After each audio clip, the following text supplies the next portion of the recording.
Magandang araw po sa inyong lahat. Ito po muli si Attorney Mike Operario. Alam niyo ba na pag mahina ang isang pangulo, this becomes a dangerous time for any republic. Matatandaan niyo noon, matapos ang eleksyon, sinabi ko sa inyo na kapag humina ang ating pangulo, siya ay magiging lame duck president na. And usually, it happens on the final year of his presidency. However, ngayon pa lamang, sa pagkatalo nila sa eleksyon itong nakaraang halalan nung Mayo, lumalabas na talagang napakahina ng ating Pangulo, and this will expose him sa abuso ng mga taong nakapaligid sa kanya. And ngayon na nga, eto na, nangyayari na.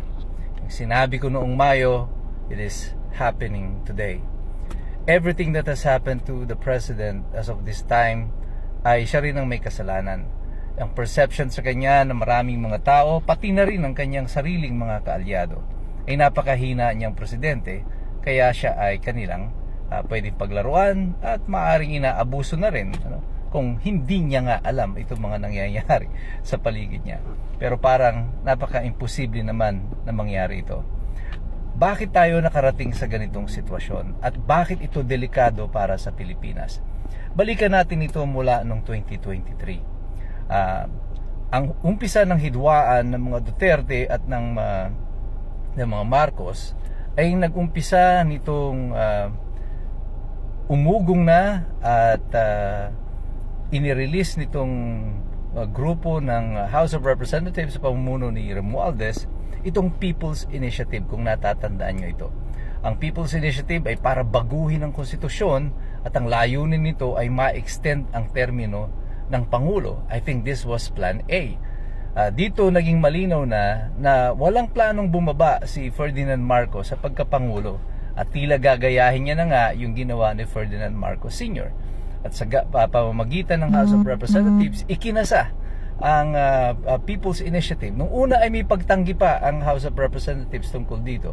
Pero sa mga hearing sa Senado, nagkabukingan at lumabas na nga yung totoo na ito nga ay inisyatibo ng House of Representatives gamit pa ang pondo ng bayan para dito sa People's Initiative di umano nito. Dahil sa nagkabistuhan, iniatras.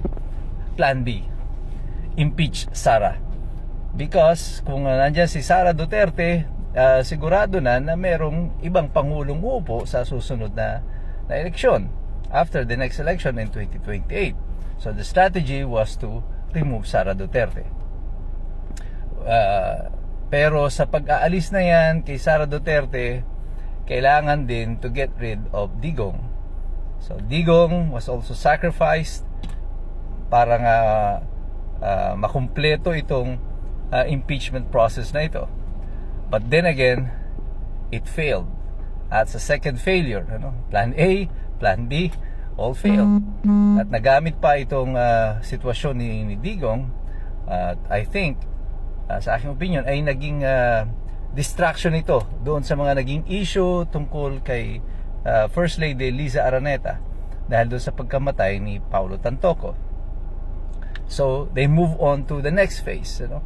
Ngayon, they're trying to save face. At nagtuturo na ang Malacanang tungkol sa mga kapalpakan, mga nakawan. Nung una, sinasabi niya na mag-iimbestiga. Pero makikita mo ngayon na pati itong investigasyon na ito ay pilit nilang ipinipihit papunta sa mga oposisyon. I was disappointed even with the article of Rappler nang dumating itong mga balita tungkol sa mga flood control projects. Kasi ang nauna kong nakita mga pangalan na tinuturo ng Rappler ay si Chis Escudero, si Villanueva, Senator Villanueva, and then si Zaldico.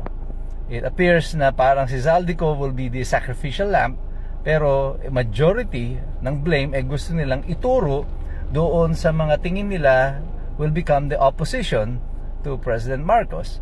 At recently nga nakita ninyo itong nangyari. Pagkatapos ng inspection sa Bulacan, lumipat sa Benguet. At ang project po kasi nito sa Benguet, I think was completed in 2022. Ito po ang budget na ginamit dito ay budget pa po noong 2022. Sa panahon pa po ni Rodrigo Duterte, pero kalahati noong 2022 ay panahon na po ni Ferdinand Marcos.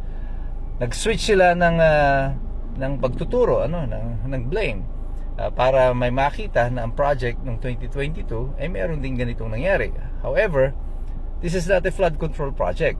This is a regular road protection project, at this was done at the initiative of ACT CIS.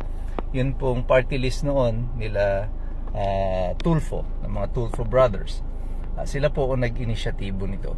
Pero makikita mo dito yung dahan-dahang pagpihit na muli para ang blame ay malipat sa mga oposisyon at hindi po sa administrasyon. That's why I keep on saying all this investigation, all of this inspection is just a joke. Ito ay isang malaking kalokohan sapagkat walang intensyon na makarating dito sa katotohanan. Because if you really want the truth, the first thing you must do is to fire the Secretary of the DPWH. Imposibleng ang lahat ng proyekto nito, ng pagnanakaw na ito, ay naganap ng walang kaalam-alam ang DPWH. Kung sinabi nila na wala silang alam dito, you should also be fired, Mr. Secretary, for being incompetent. Dahil bilyon-bilyon ang ninanakaw sa taong bayan, wala ka pa ring alam. And if the secretary is liable, then so is the president. Because the secretary is the alter ego of the president. Ang lahat ng gawa ng sekretaryo, parang presidente rin ang gumanap. Kapag ang sekretaryo ay incompetent, pati ang pangulo ay incompetent din. Yan ang implikasyon ng lahat na nangyayari na ito.